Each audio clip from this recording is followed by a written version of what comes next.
नमस्कार नमस्कार नमस्कार, मेरा नाम है राजीव कुमार बजाज यानी आरकेबी और मैं हूं इस वक्त एडवोकेट प्रदीप नंबियार जी के साथ। प्रदीप जी नमस्कार। नमस्कार सर, नमस्कार।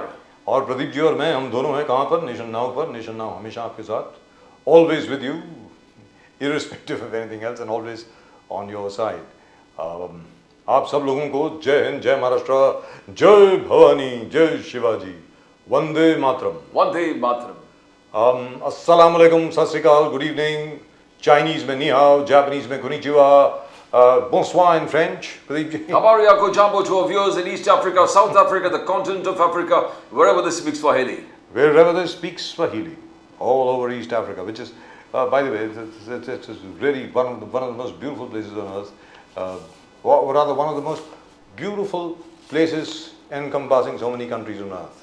And one of these days we'll do a show from there. In the meantime, Pradeep ji, जो योगी आदित्यनाथ जी बड़े भड़क गए वक्फ बोर्ड के ऊपर, कहते हैं बिल्कुल सर, ये तो भूमाफिया का भूमाफिया है। अरे भूमाफिया तो सरकार तुम्हारी, कर क्या रहे हो? मुझे तो ये समझ में नहीं आ रहा। मतलब आप, this is something about the BJP which I don't understand. Bharatiya Janata party बार बार जो आरोप लगाती है कि जैसे जॉर्ज सोरोस के ऊपर आरोप लगा रहे हैं कि ये लोग जॉर्ज सोरोस के लिए काम कर रहे हैं, देशद्रोही हैं, देश को तोड़ना चाहते हैं, भाई उठाइए, जेल में डालिए अगर आपके पास एविडेंस है तो। और जहाँ तक के वक्फ बोर्ड का प्रश्न है, मैं भी मतलब जितना मैंने वक्फ के बारे में पढ़ा है, कोई ज़मीन अगर वक्फ की जाती है तो वक्फ बोर्ड की आ जाती है। Waqf board itself can not claim any land as far as I know. That is something which is given as a charity. It is a charitable board which accepts charity of land given by Muslim patrons. That, hey, listen, this is land which I am giving for the benefit of the community.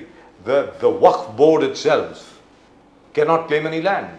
So anybody claiming land on part of the Waqf board is either being prompted to do so by somebody or is just doing something illegal. Pradeep ji. वही एक उन्होंने deed बना के दे दिया कि हमारे ये land है, आपने दे दिया। अभी व्हाट योगी आदित्यनाथ कहना है कि लैंड माफिया एट प्लेस, यानी अ ग्रुप ऑर्गेनाइज्ड क्राइम है कि कोई भी लैंड है पब्लिक प्लेस में, you write a letter and give it to the Waqf board and from Waqf board starts the action from there कि हमें ये रिक्वेस्ट मिला है and we are moving ahead with that. Now he is worried about the public places. जैसे उन्होंने कहा महाकुंभ जहां हो रहा है वहां हो रहे हैं और पब्लिक प्लेस है, और मौलाना शहाबुद्दीन ने जिस प्रकार से क्लेम किया कि करीबन 80 बीघा जमीन जो वक्फ बोर्ड के है उसको यूटिलाइज कर रहे हैं, तो that is what he said, the public places में कोई भी ऐसे क्लेम होगा तो strict action will be taken and we will destroy the mafia that is going on.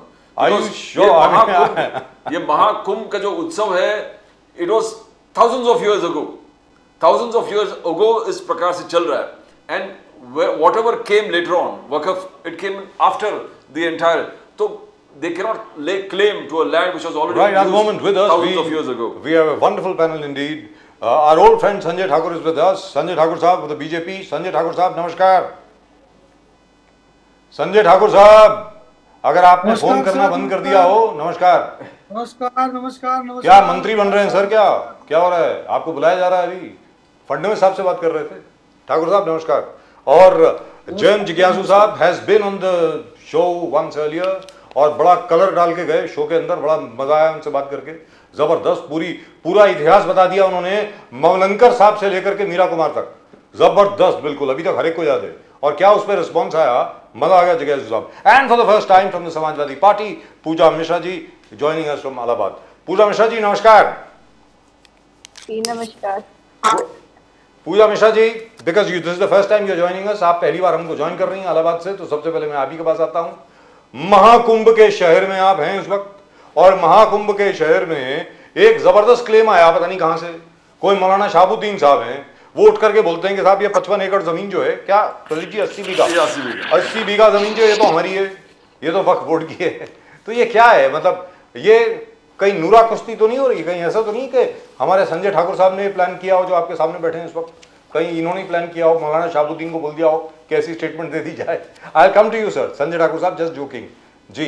Puja Mishra ji, actually जब आप स्टार्टिंग में अपना ओपनिंग रिमार्क दे रहे थे एट दैट टाइम आपने बोला कि ये तो तब हो सकता है कि आप प्रॉम्प्ट किया जाए जी। और I have been debating on this topic. इससे पहले भी मैं इसी टॉपिक पे डिबेट करी थी। मैंने हमेशा बोला जब ये अपने बयान से नहीं पलटे थे, हालांकि साबुद्दीन जी पलट गए हैं, मैंने तब भी बोला था कि ये प्लान्ड है। और आप बात कर रहे हैं कि 84 बीघे की, जो मैंने जानती हूँ 54 बीघे की बात हुई थी। और आपको पता होगा कि महाकुंभ 1,50,000 बीघे जमीन पर मनाया जा रहा है। तो आप ये सोचिए कि पहली बात तो कितना परसेंटेज की बात कर रहे हैं। आई थिंक 0.036% की ही बात हो रही है लैंड की। दूसरी बात ये है कि महाकुंभ में एक बात और निकल करके आई थी, किसी महंत ने होर्डिंग लगाई हुई है जो कह रहे थे कि वक्फ बोर्ड के अगेंस्ट होर्डिंग थी। मैंने पूरा कहा गया महंतों संतों की इसके अगेंस्ट जो है आवाज उठ रही है। मैंने पूरा महाकुंभ क्षेत्र घूमा, सारे सेक्टर्स गई और मुझे पता चला बस एक व्यक्ति है जिसने ये होर्डिंग लगाई हुई है। मैं उसको महंत नहीं मानती हूँ, क्योंकि जो नफरत फैलाए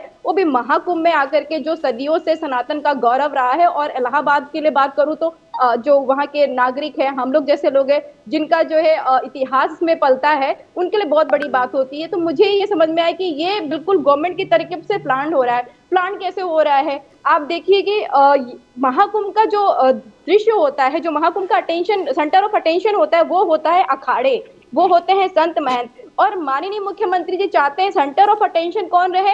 माननीय मुख्यमंत्री जी रहे, उनका एजेंडा रहे, हिंदू मुसलमान रहे। और यही हो रहा है। अभी हमें डिस्कशन करना चाहिए था। आज जो है हमारे जो है शंकराचार्य हैं, उनकी जो है नगर प्रवेश हुई थी, आज उस पर चर्चा होनी चाहिए थी। कल जो है अखाड़ों का नगर प्रवेश हुआ था, उस पर चर्चा होनी चाहिए थी। रचना होनी चाहिए थी जब निरंजनी अखाड़ा का नगर प्रवेश हुआ। लेकिन चर्चा किस पे हो रही थी कि निरंजनी अखाड़ा के नगर प्रवेश में आजाद बैंड था, इतने सालों से रहता चला रहा था, लेकिन उस पर चर्चा नहीं हो रही थी। तो ये जो मेन चीज जो फोकस होना चाहिए, उसको खुद पे सेल्फ अटेस्ट सेंटर करना चाहिए। और जो उनका एजेंडा है 2014 के इलेक्शन में, जब उत्तर प्रदेश की जनता ने ये दिखाया कि भाई आप हमारे हित की बात नहीं करेंगे तो हम आपके हित में वोट नहीं करेंगे, तो उसके बाद से आप उठा करके देखेंगे तो हिंदू मुसलमान करना चालू हो गए कि हम कांवड़ यात्रा में नाम लिखने करेंगे। अगर सुप्रीम कोर्ट का इंटरवेंशन नहीं होता तो नाम लिख नहीं होते भाई साहब। इतने सालों से कांवड़ यात्रा हो रही थी, लेकिन उस पे जो है रोक लगी। उसके बाद में आप देखेंगे तो बहराइच का दंगा हो गया, चंबल में स्टोन पेल्टिंग हो गई। और अब महाकुंभ में सोचिए सदियों से, जब आप हम नहीं थे, जब वक्फ बोर्ड नहीं था, जब अमृत कलश के लिए 12 साल तक युद्ध चला और अमृत की 4 बूंद गिरी और वहां पे महाकुंभ मनाया जाता, तब से महाकुंभ मनाया जाता है। और महाकुंभ में यही स्पेशलिटी है, यही स्पिरिट है उसका कि आप किसी भी धर्म से आ रहे हो, irrespective of religion, irrespective of caste, irrespective of nationality, irrespective of gender, माँ गंगा सबका स्वागत करती हैं। पर ये पहली बार ऐसा हो रहा है हिस्ट्री में। करें ना भव्य कुंभ, दिव्य कुंभ, आप लोग आइए विजिट करिए, 2 घाट बने हुए हैं, दैट टू वीआईपी। बाकी जो बोरियां ही लगी हुई हैं वहां पे आम आदमी को जाने को नहीं मिलेगा। कल्पवासी आ गए हैं पूर्णिमा से, कल से रोड डाइवर्जन हो गया हुआ है। ये इस पे फोकस करने की बजाय, डिस्कशन यहाँ जाने के बजाय, डिस्कशन कहाँ जा रहा है? डिस्कशन जा रहा है कि हम वक्फ बोर्ड की जमीनों को जो है हटा देंगे, हम जमीनें जो कब्जे उसको मुक्त कर देंगे। अरे भाई साहब, पहले कुंभ पड़ा हुआ है, कुंभ को अच्छे से देख लीजिए, वहां की चीजों को सुचारू रूप से देख लीजिए। कल आप 14 तारीख को जो पहला स्नान होने जा रहा है और अभी भी चीजें कंस्ट्रक्शन में है, तो उस पे वर्क कर लीजिए। बाद में हीरो बन लीजिएगा, सक्सेसफुल होगा तो हीरो आप वैसे बनेंगे। बेहतर हो कि पॉलिटिकल एजेंडे को यहाँ पे ना लाया जाए। आप वेज क्रिएट करने की कोशिश कर रहे हैं कम्युनिटीज में, ताकि आपका पॉलिटिकल एजेंडा जो है आगे बढ़ सके। ये फैक्ट है, ऐसा नहीं कि ये सिर्फ समाजवादी पार्टी होने से बोल रही हूँ मैं। पूजा मिश्रा जी he talked about, Yogi Adityanath ने कहा कि land mafia, Waqf is land mafia. उन्होंने कहा, ये कहते हुए उन्होंने संभल का भी याद दिला दिया कि संभल में जो एक्सकवेशन हो रहा था वो सनातन धर्म का पूरा एक स्ट्रक्चर वहां पर उभर कर आ रहा है, और ये निकाल कर ही रहेंगे जो पुराने सनातन धर्म के जो परंपरा है, जो स्ट्रक्चर। तो योगी आदित्यनाथ वक्फ बोर्ड और संभल भी जिक्र किया आज उन्होंने। मैं उसका भी जवाब देना चाहूंगी। आपको पता होगा कि 1978 से लेकर के 1980 तक वहां पे गवर्नमेंट किसकी थी? जनता पार्टी की गवर्नमेंट थी। और जनता पार्टी कौन हो गया? इनके समर्थन की उस टाइम पे गवर्नमेंट थी। और ऐसा नहीं कि सिर्फ स्टेट में, उत्तर प्रदेश में, सेंटर में भी जो है और जनता पार्टी की ही सरकार थी। राम नरेश यादव जी मुख्यमंत्री थे इन कार्यकाल में, और बनारसी दास जी भी मुख्यमंत्री रहे और उन कार्यकाल में हुआ ये जो भी मंदिर की घटना घटित की जा रही है। और जो ये बावड़ियां मिल रही है, मैं उनकी बात कर रही हूँ। आपको पता है कि उनकी जो पोती हैं, जो अभी जो उनके वंशज है, वो कह रहे हैं कि ये गेस्ट हाउस हुआ करता था उनके लिए, और उसके बाद में उन्होंने किसी के बदायूं के अनुजा को इसको बेच दिया और उसने इसको मिट्टी से ढक करके उसकी प्लॉटिंग कर दी। तो मुझे लगता है कि अगर आप जांच के लिए जाना चाहते हो, आप ये कह रहे हो कि एक बात तो और बड़ी विडंबना वाली हो जाती है, माननीय मुख्यमंत्री जी जब सदन में खड़े होते हैं और कहते हैं 1978 में 184 लोगों को जो है नरसंहार किया गया, उसका न्याय किया जाएगा। ये जो अपोजिशन वाले लोग थे, भाई अपोजिशन वाले कहाँ लोग थे? आप इसे झूठ फैलाना क्यों चाहते हैं? 1978 में जनता पार्टी की सरकार थी।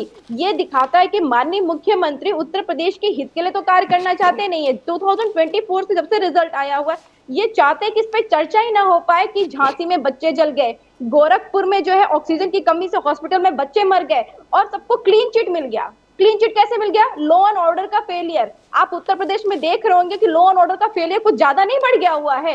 उत्तर प्रदेश पुलिस को एक जो है स्केप गोट बना रखा हुआ है इस गवर्नमेंट ने कि पूजा मिश्रा जी, फेलियर, बहराइच हो गया लॉ एंड ऑर्डर फेलियर, अगर पूजा मिश्रा जी हो गया law and order failure. I think Pooja Mishra ji, we must also point out, एक चीज पॉइंट आउट हमें करनी चाहिए कि ये सिर्फ 1978 की बात नहीं है, उसके बाद भी भारतीय जनता पार्टी की कितनी सरकारें आई हैं। कल्याण सिंह जी मुख्यमंत्री बने, राजनाथ सिंह जी भी मुख्यमंत्री बने, और अभी योगी आदित्यनाथ जी का ये सेकंड टर्म है, उसके पहले भी कर सकते थे, ऐसी तो कोई बात नहीं है। मैं जाता हूं बीजेपी के संजय ठाकुर साहब के पास। जिज्ञासु जी आपके पास आता हूं उसके बाद, क्योंकि बीजेपी के ऊपर बहुत जबरदस्त एक बहुत बढ़िया एक विश्लेषण आया है इलाहाबाद से। तो संजय ठाकुर साहब, ये वक्फ बोर्ड की जो स्टेटमेंट आई है, it's a very surprising statement. आज तक कभी वक्फ के किसी भी शख्स ने इतनी हिम्मत नहीं करी कि ऐसी स्टेटमेंट दे दे महाकुंभ के अवसर पर। वो जो छोटे कुंभ होते हैं उसके अवसर पर भी किसी ने नहीं दी, महाराष्ट्र में नहीं दी जो गोदावरी के आसपास होता है, तो यहां पर कैसे दे दी सर? अब आप बोलें संजय ठाकुर साहब। देखिए ऐसा है बजाज साहब जी सर, कि मुझे समझ नहीं आता कि किस दुनिया में रह रहे हैं लोग। ये जो महाकुंभ आया है ना, 144 साल के बाद इतना पुण्य अवसर आया है, और ये जो भाषण चल रहा था, अभी मैं सुन रहा था, पूजा मिश्रा जी बोल रही थी जी।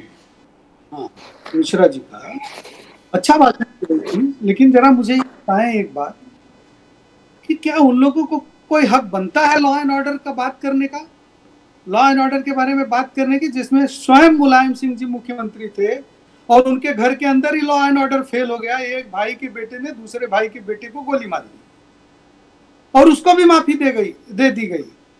इनको याद है कि नहीं याद है पता नहीं, जो चीजें इन लोगों को पसंद नहीं होती वो याद नहीं आती। ये लोगों को, आप वक्फ बोर्ड की बात कर रहे थे तो इनका भाषण महाकुंभ पे चल रहा था। महाकुंभ इस तरह के विधर्मियों के भाषणों का मोहताज नहीं है। प्रश्न ये नहीं है कि कितने बीघे पर यह कार्यक्रम और आयोजन हो रहा है, प्रश्न ये है कि जब भी कोई पुण्य कार्य होता है, जो हम लगातार कहते हैं, भाई हम तो ताजे निकलते हैं तो पत्थर नहीं फेंकते हैं, हमारे तो ऐसी घटनाएं नहीं होती हैं। लेकिन जब यहां से कोई काम होगा, मोहम्मद साहब का जन्मदिन मनाते हैं, जुलूस निकालते हैं, हम तो पत्थरबाजी नहीं करते हैं इनके ऊपर। लेकिन ये क्या है कि जब भी हमारा कोई कार्य होगा, कोई ना कोई बोलेगा, और बहुत आसानी से आप लोग, जो राजनीतिक व्यवस्था के तहत कुछ भी अभिव्यक्ति की स्वतंत्रता की छूट है, उसके बल पे आप लोग ये कह देंगे कहीं प्रॉम्प्ट तो नहीं किया गया, कहीं इन्होंने तो नहीं कहा, फिर उन्होंने वापस ले लिया। अरे भाई, इस तरह की बातें आज से नहीं हो रही बजाज साहब। किस दुनिया में है आप? सनातन के बारे में, हिंदुत्व के बारे में, सीरिया के मुसलमानों को तकलीफ, इराक के मुसलमानों को तकलीफ हो, ईरान के मुसलमानों को तकलीफ हो, और कोई मुसलमानों की बात करे तो उसमें बुराई ना देखी जाए। लेकिन अगर कहीं किसी हिंदुत्व की बात हो और उसकी कोई बात करे उसमें बुराई देखी जाए, यह दोहरा मापदंड नहीं चलेगा। भारतीय जनता पार्टी हिंदुत्व और मुसलमान इस्लाम करती ही नहीं।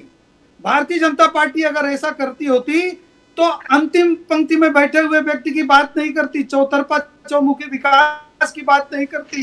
केंद्र सरकार की जितने योजनाएं हैं, वो जितना मुसलमान भाइयों को, हिंदू भाइयों को, सबको बराबर जरूरत के आधार पे उनको वो सुविधाएं दी जा रही हैं। लेकिन इसका अर्थ ये नहीं है कि हम इतने सहिष्णु हैं, हम इतने सहिष्णु हैं कि हमारे धार्मिक भावनाओं को आहत किया जाए, हमारे देवी देवताओं को गाली दिया जाए, हमारे शिवलिंगों पे जाके पेशाब कर दिया जाए। और संबल जो कर रही है, संबल का उदाहरण है आपके सामने। ये संभल में आज कोई नई घटना नहीं हुई है, जी। और आज घटना हुई है, और पहले की घटना में जो लोग घूम रहे हैं अभी निश्चंद, अगर ये दुर्भाग्य रहा उत्तर प्रदेश का कि जमाने से उत्तर प्रदेश में बहन मायावती और माननीय मुलायम सिंह यादव की सत्ता में लगातार बने रहे, और ये लोगों में सत्ता में रहते हुए अपीजमेंट की पॉलिटिक्स करने के अलावा दूसरी किसी के हितों की बात ही नहीं की।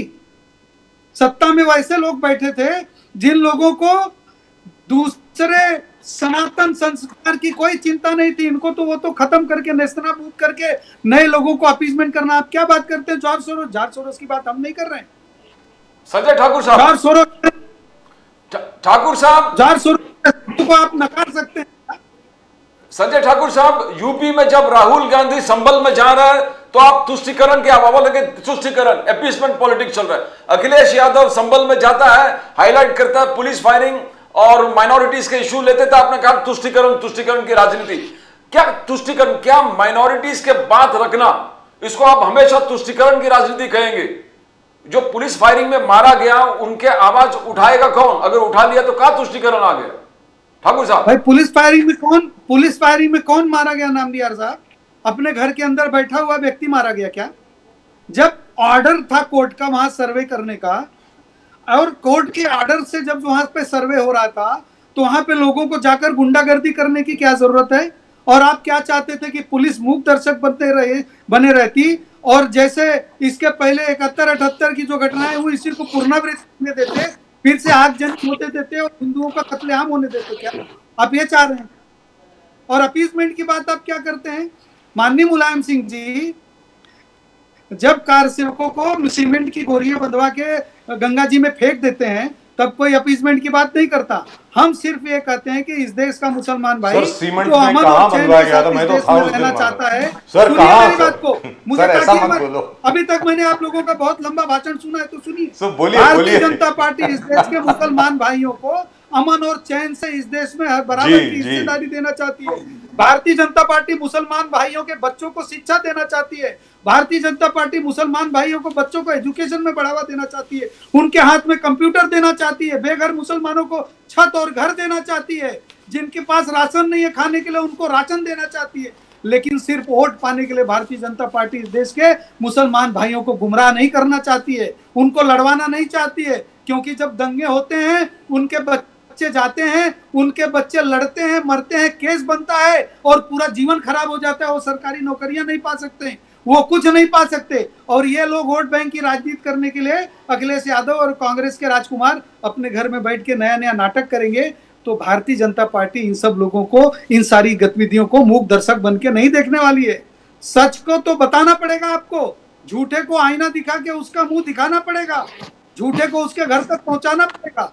और वो करने में अगर हमारे ऊपर कोई आरोप लगाता है तो हमको उसकी बिल्कुल कोई परवाह नहीं है, क्योंकि हम इस देश के 140 करोड़ की आबादी में जो जनता है, वो चाहे हिंदू, मुस्लिम, सिख, ईसाई जो भी हैं, हमारी सबके प्रति जिम्मेदारी है, किसी एक के प्रति जिम्मेदारी नहीं है। हाँ, लेकिन ये निश्चित है कि जो गलत करेगा तो फिर हम उसमें जो पनिशमेंट की व्यवस्था है, जो न्यायिक प्रक्रिया की व्यवस्था है, उसमें मत, धर्म, जाति को बिल्कुल नहीं देखेंगे और उसके सिवा हम बिल्कुल न्याय का चश्मा लगाकर काम करेंगे। फिर उसमें जो गलत करेगा उसको उसकी सजा मिलेगी। लेकिन यहाँ पर संजय ठाकुर जी, इसके पहले कि मैं जिज्ञासु साहब के पास जाऊँ, यहाँ पर सीधी सादी बात है, आदरणीय सम्माननीय मोहन भागवत जी ने भी कहा है कि हर मस्जिद के नीचे शिवलिंग ढूंढना बंद कीजिए ना।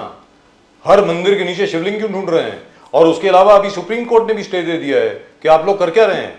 ये सर्विस का जो, बाय द वे, अयोध्या के ऑर्डर में there was a small window which was left open for service and people are utilizing that for more and more service. So when are you going to stop that, or is that going to continue? Sanjay Thakur साहब देखिए, आप ही के channel पे मैं भी कई बार इस बात को कह चुका हूँ कि अगर देश में अमन, चैन और सौहार्द का मामला आपको बना के रखना है तो इस तरह की बातों से हमको आगे बढ़ना पड़ेगा। लेकिन जो पौराणिक महत्व के क्षेत्र हैं, जो संभल का मामला है उस मंदिर का, ये पौराणिक महत्व का मंदिर है, इसका कई शास्त्रों में, धर्म ग्रंथों में उल्लेख है। लेकिन फिर ये कह रहा हूं मैं कि इस तरह की बातों के लिए वहां पे सर्वे कोई भारतीय जनता पार्टी नहीं करने गई थी, उत्तर प्रदेश की सरकार करने गई थी। क्यों करने गई थी?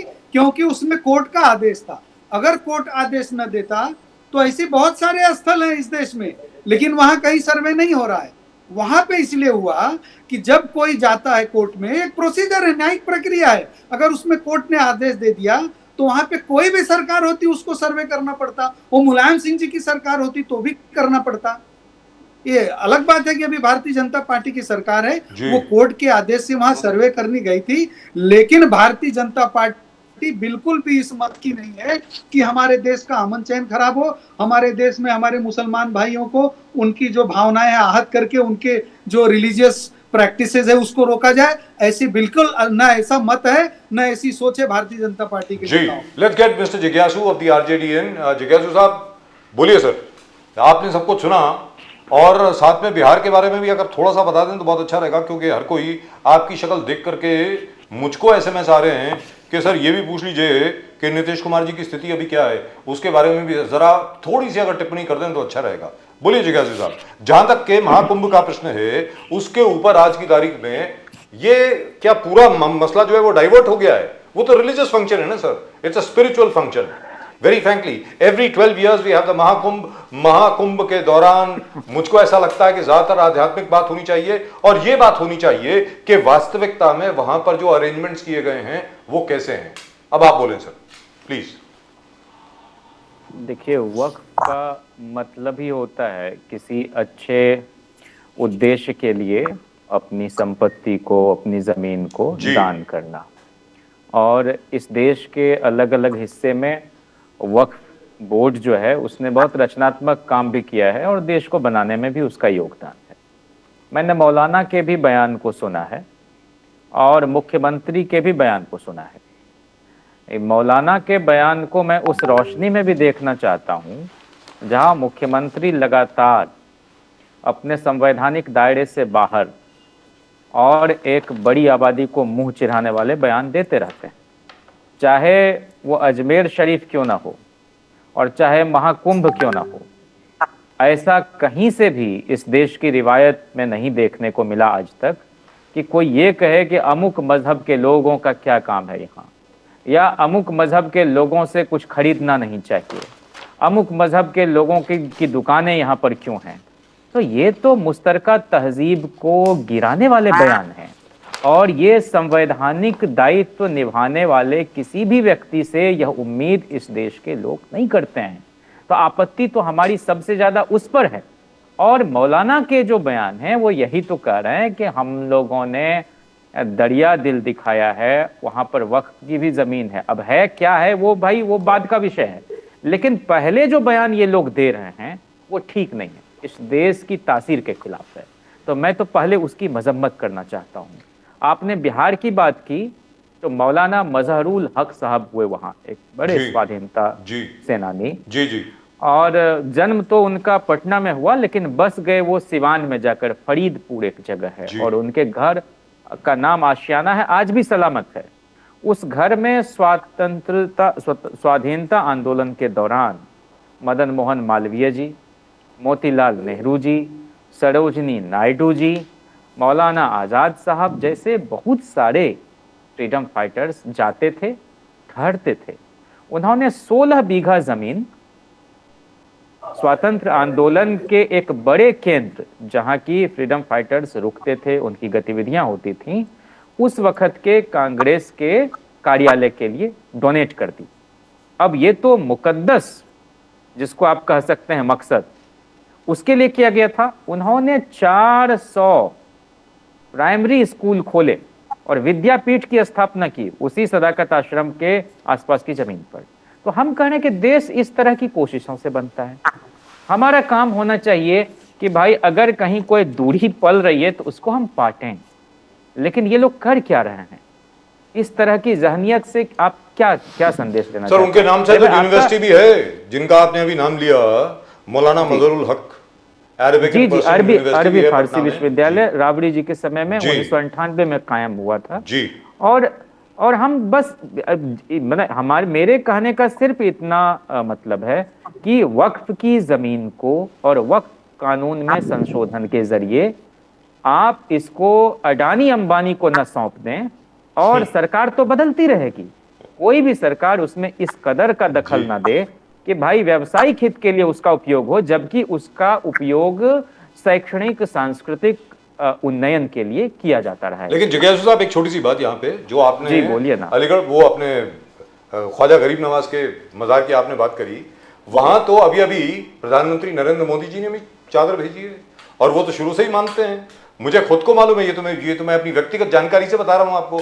2001 से मैं नरेंद्र मोदी जी को जानता हूं, तब से पहले अपने आप जाया करते थे, उसके बाद तब से चादर भेज रहे हैं वहां। तो जब भी उर्स होता है ख्वाजा मोइनुद्दीन चिश्ती का, तो मतलब ये मुझे लगता है we are being very unfair sir.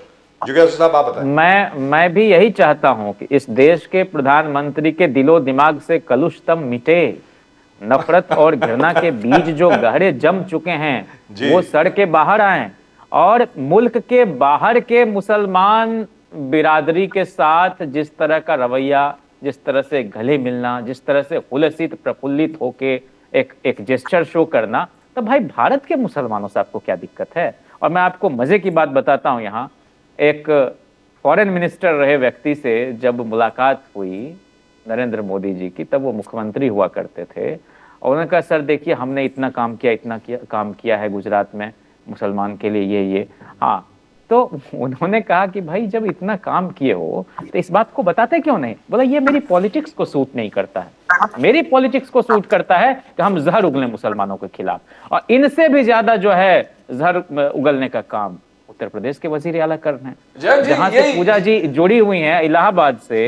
वहीं इलाहाबाद यूनिवर्सिटी, जिसको ऑक्सफोर्ड कहा जाता था ईस्ट का, वहां उर्दू के बड़े शायर और अंग्रेजी के प्रोफेसर रघुपति सहाय फिराक गोरखपुरी के 2-3 शेर बहुत अच्छे हैं, जिसमें आदमी को मनुष्य होने की, इंसान होने की पैरोकारी है कि मजहब कोई लौटा दे और उसकी जगह दे दे, मजहब कोई लौटा दे और उसकी जगह दे दे, मजहब कोई लौटा ले और उसकी जगह दे दे, तहजीब सलीके की इंसान करीने के। क्या बात है? देवताओं का होगा खुदा से काम, आदमी को आदमी दरकार है, और है जिन्हें शौक वो करें खुदाओं की तलाश, हम तो इंसान को दुनिया का खुदा कहते हैं। प्रदीप जी, तो ये जो जिस ब्रह्म की आप बात करते हैं, हम में, तुम में, खड़ग खंभ में, तो इस देश को आप कहां ले जाना चाहते हैं इस तरह की बातों से? जैन जी, अगर योगी आदित्यनाथ जी कहते हैं कि जहां भी कोई भी ढांचा हो, स्ट्रक्चर हो, विवादित हो, और उसका हिस्टोरिकल और स्पिरिचुअल प्रूफ हो, हिस्टोरिकल स्पिरिचुअल सनातनी प्रूफ हो, जो एस्टैब्लिश स्ट्रक्चर्स है, तो मुसलमानों को उसको मस्जिद नहीं कहना चाहिए। डोंट कॉल इट अ मस्जिद, सो देन लोग जाएंगे नहीं वहां पर वर्शिप करने के लिए। और मुसलमानों को 2 कदम आगे बढ़कर ऐसे जो हिस्टोरिकल और स्पिरिचुअल सिग्निफिकेंस वाला जगह है, अपने आप बड़े दिल दिखाकर देना चाहिए। जी तो उसमें क्या, हमें what is wrong in that? Jain ji क्या उसमें गलत क्या कहा योगी जी ने? मैं कह रहा हूं कि बड़ा दिल और छोटा दिल की बात ही नहीं है, ये तंगजहनी की बात है। वाइज़े तंग नजर ने मुझे काफिर जाना, और काफिर ये समझता है कि मुसलमान हूं मैं। तो जो भी सेकुलर लोग हैं, चाहे वो हिंदू हैं मुसलमान, वो अपने अपने मजहब में नफरत के शिकार होते हैं, कोई पोंगापंथी का, कोई मुल्लों का, कठमुल्लों का। तो हम कह रहे हैं कि दरिया दिल की बात आप संवैधानिक दायरे में रहकर बात करो ना भाई। इस देश में तो एक्ट है ना भाई, प्लेसेस ऑफ वर्शिप एक्ट है ना, कि एक खास पीरियड के बाद आपको उसको नहीं छोड़ना है और उसको जज्बात को नहीं उभारना है आपको। लेकिन खुदाई क्या है भाई? खुदाई ये संभल में कौन नहीं जानता है कि भाई ये सरकार के इशारे पर वहां तनाव पैदा हुआ है, जाके वहां जांच करने के लिए एक टीम चली गई है। पता चलता है अदालत का भी कोई तुरंत जो है कोर्ट बैठ जा रहा है। मैंने कहा तो तारीख पर तारीख आप देते हैं, और ये आपके लिए नेशनल इंपॉर्टेंस का मुद्दा हो गया। ये बिल्कुल बकवास है, और गुंडागर्दी की मानसिकता वाले लोग शासन सत्ता में है, यही दुश्वारी का सबब है आज। ये ठीक बात नहीं। लेट्स गेट पूजा मिश्रा जी। पूजा मिश्रा जी, जो अभी संजय ठाकुर साहब भारतीय जनता पार्टी के बड़े अच्छे मित्र हैं हमारे, जो उन्होंने अभी कहा, अब उस पर जरा गौर फरमाइए ना। जहां तक संभल का प्रश्न है, अगर वहां से हिंदुओं का पलायन हुआ 1978 के बाद, अगर वहां पर जो हिंदू मंदिर थे उनको टेक ओवर किया गया, अगर वहां पर हिंदुओं की जो मूर्तियां हैं जिनको हम वर्शिप करते हैं उनके साथ अगर कुछ बेअदबी की गई है, तो उसको रिस्टोर करने में आपको क्या ऑब्जेक्शन है मैम? जरा बताएं प्लीज। हमें कोई ऑब्जेक्शन नहीं है, हमें उसके पॉलिटिसाइज करने से ऑब्जेक्शन है।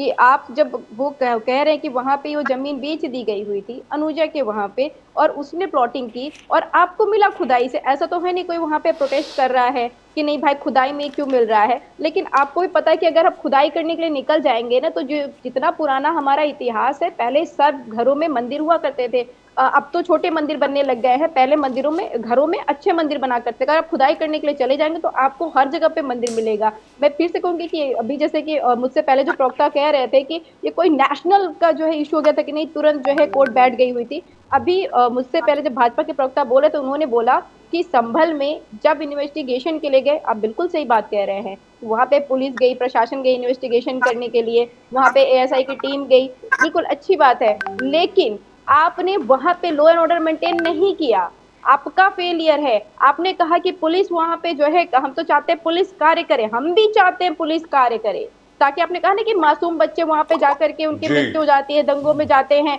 हम भी चाह रहे थे कि उत्तर प्रदेश की पुलिस संभल में काम कर लेती। वो जो 5 बच्चे उस स्टोन पेल्टिंग में चले गए जिनकी जो है मृत्यु हो गई गोली से, वो ना होता, वो चाहे उनको पहले पकड़ लेते।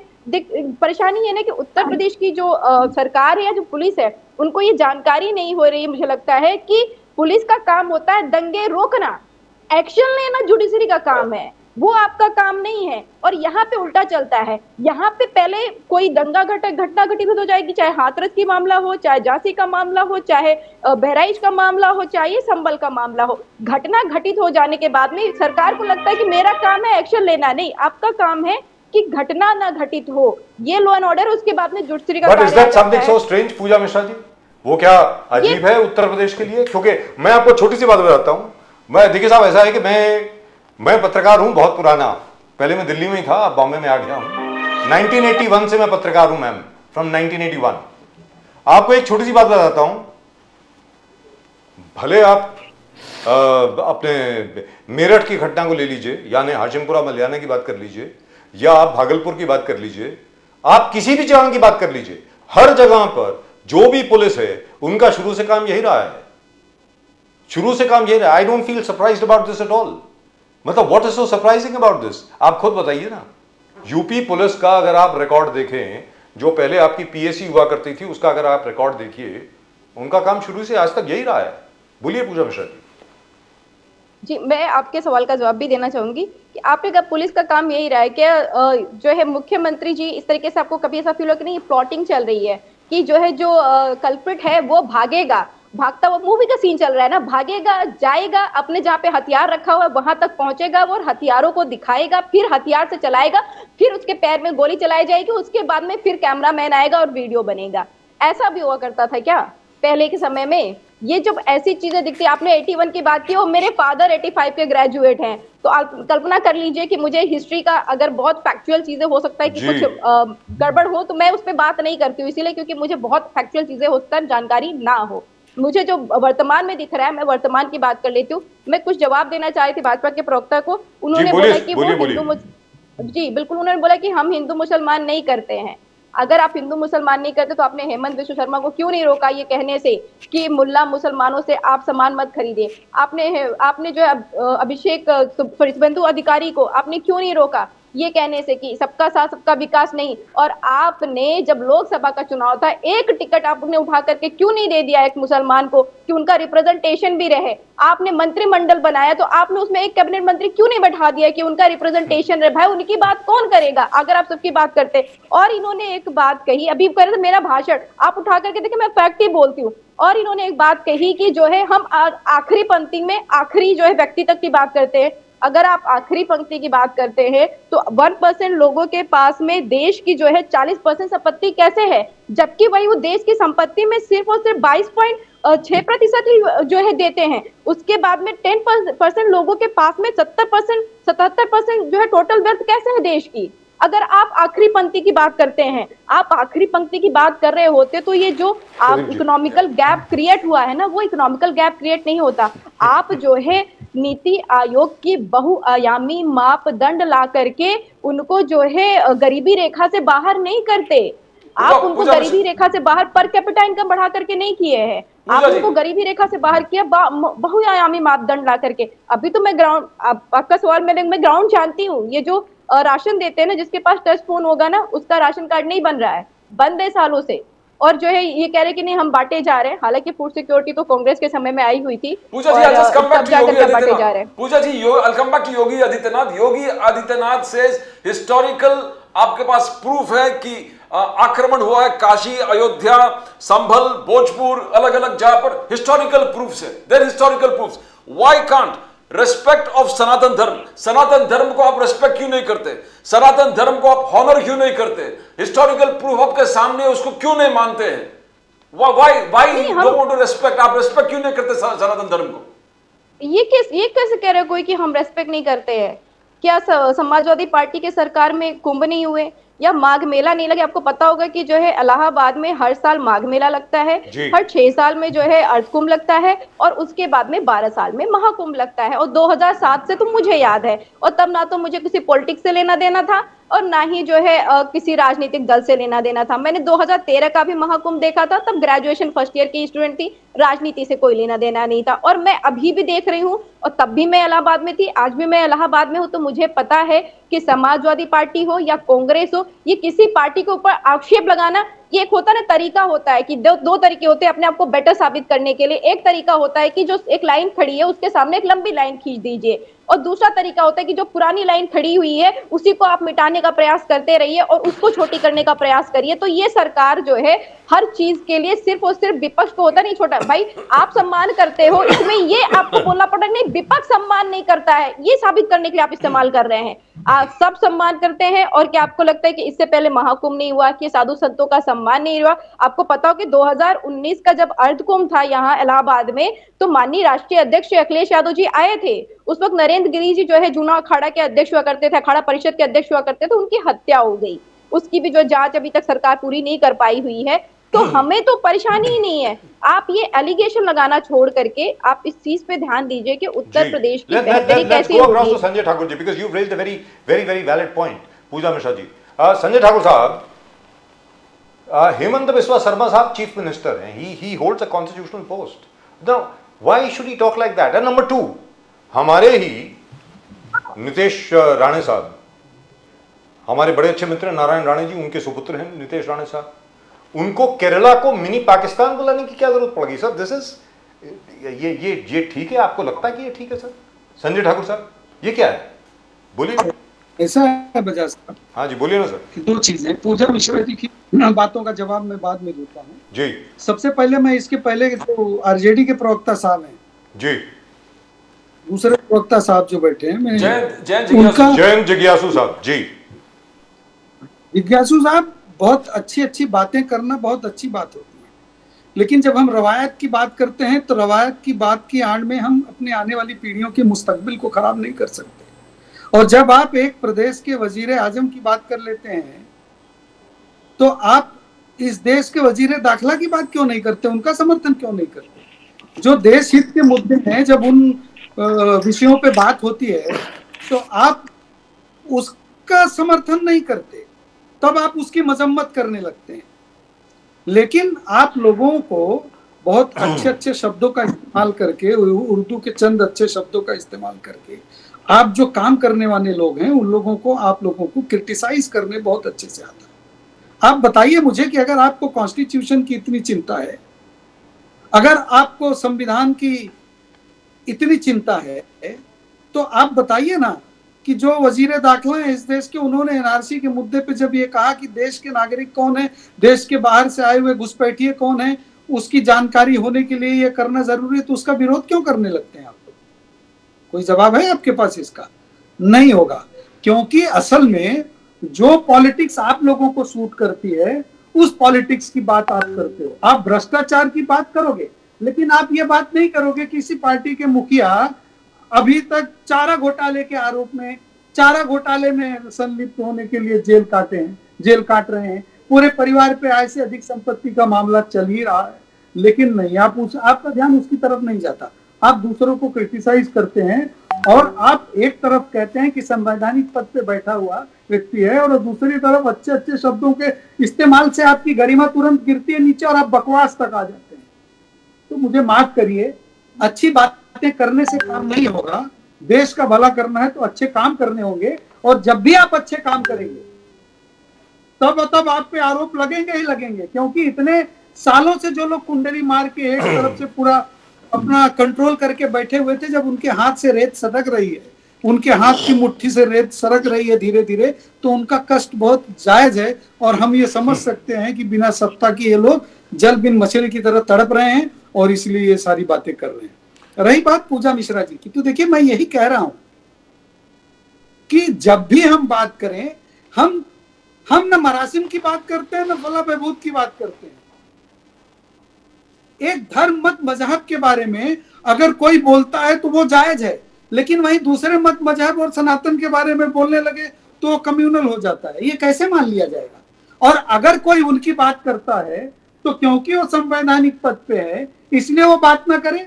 सोशल मीडिया के जमाने में जब आप लोग ये कह रहे हैं कि ये कैसा है कि मुसलमान से मत लीजिए, हिंदू से मत लीजिए, तो क्यों नहीं रोक देते आप? वो थूक के वीडियो, थूक के फ्रूट बेचने, गटर में धो के फल बेचने वालों को, थूक के रोटी खिलाने वालों को, खानों में थूक देने वाले खानसामों को क्यों नहीं रोक लगा देते आप उस पे? और अगर ये चीजें लोगों के सोशल मीडिया के जमाने में लोगों तक पहुंच रही है, ऐसी दिख रही है, तो उसके बारे में लोग बात करेंगे, तो कोई सरकार कैसे रोक देगी लोगों को बात करने से?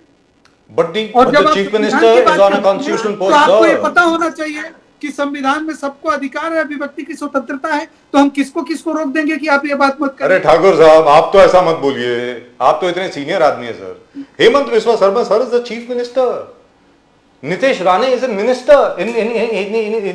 He is holding a position in the Council of Ministers. I don't know whether he's a cabinet minister or is he minister of state. I think he's minister of state.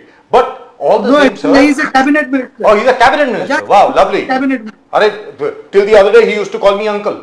So now he's become a cabinet minister. So naturally he's not taking my calls. Now listen, the fact remains that these guys are on a ministerial post. आपने एक शपथ ली है constitution पे, आप कैसे ऐसे बात करते? How can you target one community? और जो आप बोल रहे हैं बिल्कुल ठीक बोल रहे हैं, थूक के खाने को देना, खाना गंदे, तो sir you have a machinery for it, आप पावर में एक्शन लीजिए।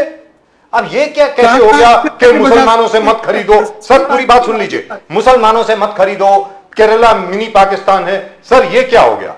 संजय ठाकुर साहब प्लीज बी फेयर। देखिए ठाकुर साहब बोलिए कि भावनाएं जब आहत होती है ना जी, जब लोगों की भावनाएं आहत होती हैं तभी इस तरह की बातें होती हैं। बजाज साहब, मैं इतिहास में नहीं जाना चाहता जी। अब बातों से ऐसा लग रहा है कि पूजा मिश्रा जी उम्र में बहुत कम है, इसलिए सच है उनको बहुत पीछे का, अगर वो इतिहास की उनकी बातों को सुन के मुझे ऐसा लगा कि वो इकोनॉमिक्स के स्टूडेंट रही है, इतिहास से उनको संबंध कम रहा है। लेकिन मैं क्या ये पूछ सकता है मेरा जी, केमिस्ट्री से पीएचडी हूं मैं, केमिस्ट्री से पीएचडी हूं। केमिस्ट्री है सर, केमिस्ट्री। हाँ, तो मैं यही कहा कि आपने मैंने ये नहीं, मैं आपकी एजुकेशन क्वालिफिकेशन नहीं बता रहा हूँ, मैं स्ट्रीम की बात किया कि आपका इंटरेस्ट जिस एरिया में मुझे ज्यादा लगा आपकी बातों को सुनकर, तो मैं आपसे ये कहना चाहता हूँ कि बात मरासिम कब होगी, मोहब्बत की दुकान कब चलेगी? जब किसी पे भी आंच आए तो दूसरे को खड़ा होना पड़ेगा। यही आंखों के सामने कश्मीर जल गया, कश्मीर के हिंदुस्तान जला के बाहर कर दिए गए, विस्थापित कर दिए गए, निकाल दिए गए, और ये जो घड़ियाली आंसू बहाने वाले लोग हैं इनके मुंह से एक शब्द नहीं निकला। और दुख तो तब हुआ जब इस देश का मुसलमान भी खड़े रह के उस बात की मजम्मत नहीं कर सका और पाकिस्तान को आंखें नहीं दिखा सका। हमारा दर्द वो है। ठाकुर साहब, I want to ask you, Thakur साहब आपसे पूछना चाहता हूं, मोहन भागवत जी, आरएसएस और संत समाज में क्या बिग दरार हो गया है? बिकॉज मोहन भागवत जी ने कहा स्टॉप सर्चिंग, मस्जिद के नीचे मंदिर ढूंढना बंद कीजिए, राम मंदिर आ गया। मगर रामभद्र आचार्य जी और जितने बाकी बड़े बड़े संत हैं उन चीज का विरोध कर दिया, मतलब नहीं ये होना चाहिए। हिस्टोरिकल प्रूफ जहां पर है, सनातन धर्म की समस्या है, तो we can't listen to what Mohan Bhagwat से। तो क्या संत समाज और आरएसएस में you got a big wall, बड़ा दरार, जब दरार सा पैदा हुआ है? नहीं, बिल्कुल दरार नहीं है। दरार मीडिया के लोग बताने की कोशिश कर रहे हैं, मैं बता रहा हूं ये क्या है असल में। मोहन भागवत जी ने बिल्कुल वही कहा जो आपने कहा और बिल्कुल सत्य कहा, लेकिन उन्होंने ये नहीं कहा कि जो हिस्टोरिक प्लेसेज हैं, जिनका हिस्टोरिक रिकॉर्ड है, उन चीजों को भी आप छोड़ दीजिए। नहीं तो कल को तो आप कहेंगे कि भाई मथुरा भी वक्फ बोर्ड की जमीन है और क्या जरूरत है, छोड़ दो। ऐसे नहीं होगा ना। मोहन भागवत जी ने जो कहा उसको समझिए। वो इस देश की एकता और अखंडता को बरकरार रखने के लिए, आपसी सौहार्द बनाए रखने के लिए, आपस में एक दूसरे के संबंध अच्छे हों, मत मजहब से ऊपर उठकर लोग मिल कर रहे हैं, इस बात के लिए वो कह रहे हैं। लेकिन उन्होंने ये कतई नहीं कहा कि जो हिस्टोरिक रिकॉर्ड की चीजें हैं उसको भी छोड़ दीजिए आप लोग। लेकिन संजय ठाकुर साहब सॉरी, वन स्मॉल इंटरवेंशन। जिस बात की मोहन भागवत जी बात कर रहे हैं, और आप जानते हैं कि मैं where I am coming from, Mohan Bhagwat ji जिस बात की बात कर रहे हैं वो वही बात है जो सबसे पहले सामने रखी गई थी बाबरी मस्जिद एक्शन कमेटी के सामने कि साहब आप हमें सिर्फ 3 जगह दे दीजिए, अयोध्या, मथुरा और काशी, बस। उसके अलावा we will not ask for anything else. मैं बड़ा डिसअपॉइंटेड हूं कि ऐसा नहीं हुआ। बड़ा दिल दिखाना चाहिए था, उसी वक्त दे देना चाहिए था, भाई आप ले लीजिए, मामला वहीं खत्म हो जाता। अनफॉर्चुनेटली नहीं हुआ। वो क्यों नहीं हुआ आपको खुद को मालूम है। चंद्रशेखर जी की सरकार थी, अरुण जेटली जी उसमें इन्वॉल्व थे, विष्णु हरि डालमिया जी उस तरफ से थे, बाबरी मस्जिद एक्शन कमेटी की तरफ से कौन थे, और साथ में सैयद शहाबुद्दीन साहब भी थे, सब लोग थे। और किसने जाकर के अड़ंगा डाला जिसकी वजह से सरकार भी गिरी। ये कहा गया कि भाई 2 पुलिस वाले चले गए कुछ विजिलेंस के लिए, एब्सोल्युटली अनट्रू। 1991 में जो सरकार गिरी उसकी वजह से नहीं गिरी, वो गिरी इसकी वजह से। Now this is what Mohan Bhagwat ji is saying. So I think you can re-emphasize that and say that we will not look at anything else. Just give us these 3. We already got one. Give us this, Mathura and Kashi. That's it. Thakur साहब, भाई बजाज साहब यही है ना, supreme court के आदेश के बाद मिल गया ना आपको, ये नहीं दिया ना जी। इतना बड़ा दिल दिखाएं तो आगे आए, 1 कदम आगे चले। हम 5 कदम आगे चलेंगे, लेकिन कोई चले तो 1 कदम, कोई चले तो 1 कदम। लेकिन कैसे फिर भी अगर आप इतना बड़ा दिल नहीं दिखाएंगे, आप 1-2 विषय पे अगर आप बड़ा दिल नहीं दिखा सकते हैं, तो आप चाहते हैं हम सैकड़ों हजारों विषयों पे बड़ा दिल दिखा दें, तो एक तरफा तो कोई चीजें नहीं होगी ना। I agree with you. I agree. But I really would like you to comment on our dear friend. He's a very young man, very passionate young man, Nitesh Rane साहब, and now very popular young man. उनको केरला को mini Pakistan कहने की क्या जरूरत पड़ गई sir? ये तो बताइए, ये क्या है? मैं आपसे मैं बता रहा हूँ बजाज साहब, देखिए जब भावनाएं आहत होती है ना, तो इस तरह की बातें, इस बात में तो कोई शक नहीं है, आप भी स्वीकार कर लेंगे कि केरला की डेमोग्राफी चेंज हो गई है। इस बात को तो स्वीकार करेंगे आप, ठीक है। उन्होंने उस आवेश में, उस गुस्से में, भाई वो देखिए ये बात तय है कि वो एक हिंदुत्व के प्रखर आवाज है, हिंदुत्ववादी हैं, हिंदुत्व की ही बात करते हैं वो। अब वो आवेश में उन्होंने उस बात को कह दिया। कायदे से तो नहीं कहना चाहिए, क्योंकि टेक्निकली भारत की सरकार है और भारत की सरकार में कोई पाकिस्तान कैसे हो जाएगा। Correct. लेकिन उनके शब्दों से ही उनकी भावनाओं को मत लीजिए आप। मगर रोज आवेश हो रहा है ठाकुर साहब, रोज नितेश राणे जी के रोज आवेश हो रहा है, रोज आवेश और रोष में रोज कुछ ना कुछ कह रहे हैं। आज भी बहुत कुछ कहा, पिछले दिन भी कुछ कहा था कि जहां एनक्रोचमेंट है, तो ये रोज हो रहा है। ये ऐसा लग रहा है कि उनको टारगेटेड एक ही काम दिया है कि आपको यहां पर हमला करना है। नाम्बियार साहब, एक प्रदेश के कैबिनेट मिनिस्टर पे इस तरह से आरोप लगाना कि रोज हो रहा है, ये नैरेटिव सेट करना कहा जाता है। आप बताइए स्पेसिफिकली कि क्या हो रहा है। जैसे बजाज साहब ने पूछा तो मैंने उसका जवाब दिया, आप बताइए 1-2 प्रश्न तो मैं उसका जवाब दूं आपको। लेकिन ऐसे ही मत आरोप लगाइए रोज हो रहा है। बिल्कुल नहीं हो रहा है। एक ही बात को एक ही तरीके से, अलग अलग तरीके से वो रोज कर रहे हैं। मैंने पहले ही कह दिया, वो हिंदुत्ववादी विचार से प्रेरित हैं, वो हिंदुत्ववाद उनकी पहचान है, और हिंदुत्ववाद पे वो मुखरता से बोलते हैं, सनातन परंपराओं पे वो मुखरता से बोलते हैं। मैंने ही ये भी स्वीकार कर लिया कि भारत देश में कोई पाकिस्तान बनने कैसे दिया जाएगा। उनका जो कहना था वो अर्थ यही था कि डेमोग्राफी जिस तरह से चेंज हो रही है, आप देखिए नॉर्थ ईस्ट की डेमोग्राफी जिस तरह से चेंज हो रही है, बंगाल के सीमांत प्रदेशों, सीमाओं से सटे हुए इलाकों की जिस तरह से डेमोग्राफी चेंज हो रही है, और वहां से छोड़िए आप बांग्लादेश बॉर्डर से जब आप कश्मीर कठुआ में वहां पे माइग्रेंट्स को बढ़ाकर, इमिग्रेंट्स को बढ़ाकर आप वहां की डेमोग्राफी जब चेंज करें, तो आपको ये मानना पड़ेगा कि कहीं ना कहीं से इस देश में कोई संजय ठाकुर साहब, that will be a very long discussion. वो बहुत लंबा डिस्कशन हो जाएगा कि रोहिंग्या कैंप किस प्रकार वहां पर एस्टैब्लिश किया गया। लेकिन आपकी सरकार 11 साल से है, अभी तक आपने क्या किया? We will talk about that at some point of time, but let me go across to जिज्ञासु साहब। जिज्ञासु साहब, आपने अभी अभी संजय ठाकुर साहब को सुना और उन्होंने आपसे यह भी कहा कि फिराक गोरखपुरी या बाकी जितने भी मतलब डॉक्टर सर मोहम्मद इकबाल या बाकी जितने भी बड़े बड़े शायर हुए हैं उर्दू के, उनकी बात ना करके अगर काम करके दिखाएं तो ज्यादा अच्छा है।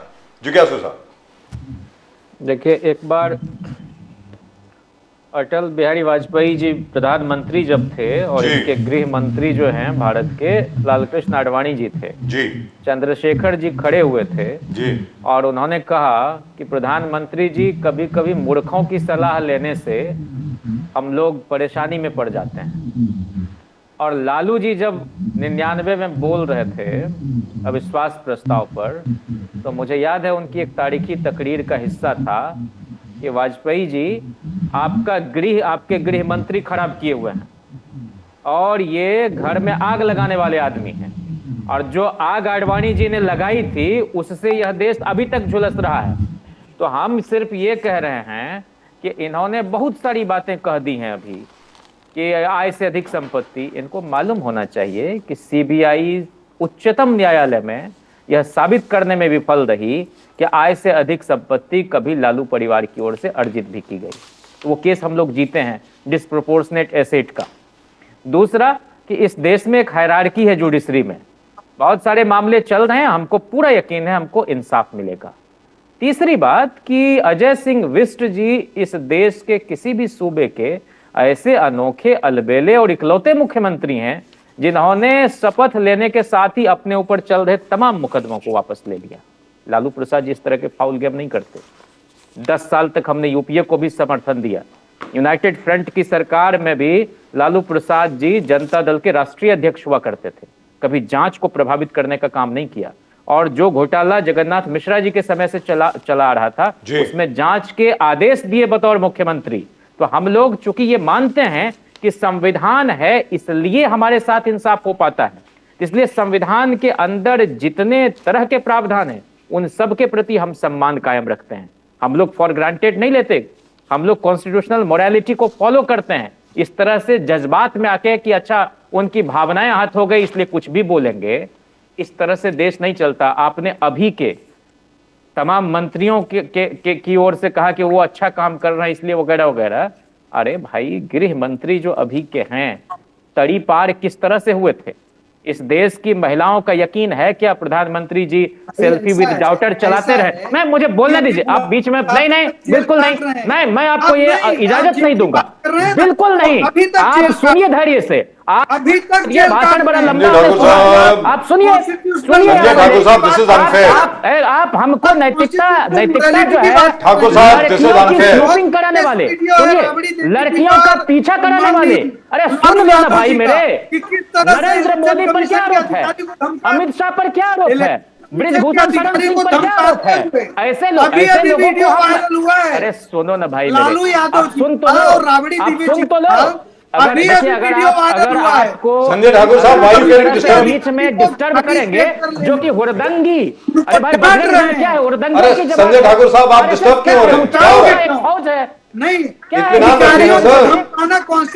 विश्व हिंदू परिषद क्या है? गुंडों का ही ना एक गिरोह है भाई। तो आप वही आचरण मत यहाँ प्रदर्शित कीजिए। आपको हमने धैर्य से सुना है, शालीनता से सुना है, तो सुनने का सब्र रखिए। उसके बाद आपको कुछ कहना तो बोलना। आप फालतू की बातें किए जा रहे हैं। और सुनिए, अगर आप सुन लीजिए, अगर इसके बाद मैं आपके शो में नहीं आने वाला हूं, अगर आप मॉडरेट कर रहे हैं तो मुझे अपनी बात कहने दीजिए। सर आप बोलिए जिज्ञासु जी।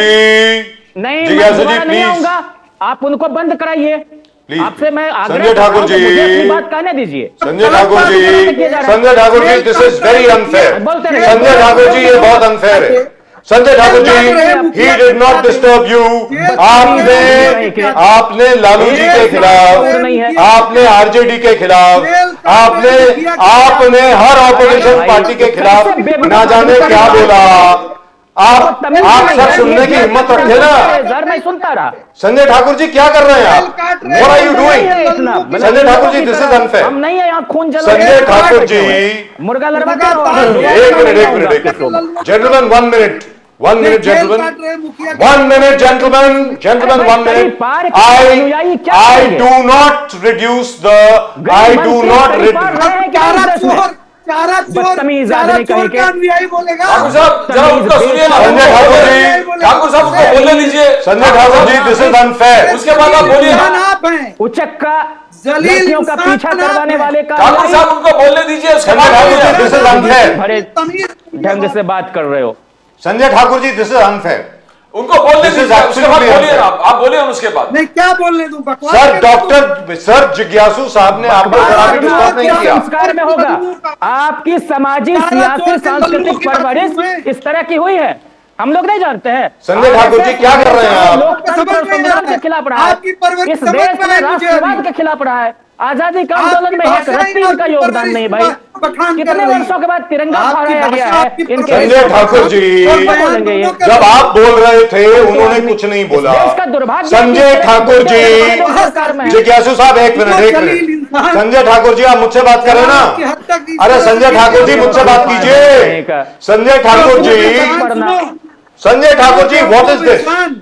तुम्हारे तरफ बेवकूफ अरे, reduce the fate of खुदा आदमी है आप भाई। We don't have a choice. आपको ये सब शिक्षा दिखाई है? Engineering, reduce Sanjay Thakur's fate of, this is not बदतमीज आदमी on. कहेंगे। This is absolutely unfair. Sanjay Thakur ji, this is unfair. कहीं के This is unfair. जिज्ञासु साहब, आप बोले, you please finish your कुछ भी point. बोलोगे। जिज्ञासु साहब, please आपकी finish your बारी आएगी point. बोलना। जिज्ञासु साहब, please finish your point, please. मैं ये कह रहा हूं कि कहा गया कि भाई मिनी पाकिस्तान बना दिया जाएगा, कहा गया कि डेमोग्राफी बदल गई। जी। मैं आपसे बार बार ये कहना चाह रहा हूं कि इस देश में पहले स्वास्थ्य व्यवस्था या इवन मेडिकल साइंस दुनिया भर में इतना विकसित नहीं था। गांव के गांव साफ हो जाते थे जब हैजा उठता था, जब प्लेग आता था, जब कोई महामारी आती थी, तो इसलिए फैमिली का साइज बड़ा रखता था कि कहीं एक दो बच्चे भी बच जाएं। और इस देश में आपको मालूम नहीं है कि राष्ट्रगान लिखने वाले रविन्द्रनाथ टैगोर जी 7 भाई बहन थे? जी। आपको मालूम होना चाहिए कि नेताजी सुभाष चंद्र बोस साहब 14 भाई बहन थे और अपने माता पिता की 9वीं संतान थे। जी। इस देश में संविधान निर्माता बाबा साहब 14 भाई बहन थे और अपने माता पिता की अंतिम संतान थे। पूर्व राष्ट्रपति वीवी गिरी साहब के 14 बच्चे हुए। नरसिम्हा राव साहब प्रधानमंत्री रहे, उनके 8 बच्चे हुए। देवेगौड़ा जी के 6 बच्चे हुए। दुनिया के महानतम क्रिकेटर कहे जाते हैं ब्रायन लारा, वो 11 भाई बहन हैं। तेलंगाना के जो पूर्व मुख्यमंत्री के चंद्रशेखर राव, वो 10 भाई बहन हैं। अटल बिहारी वाजपेयी जी 7 भाई बहन। नीतीश कुमार जी 5 भाई बहन। नरेंद्र मोदी जी 6 भाई बहन। मोदी जी के पिताजी दामोदर दास जी 7 भाई बहन।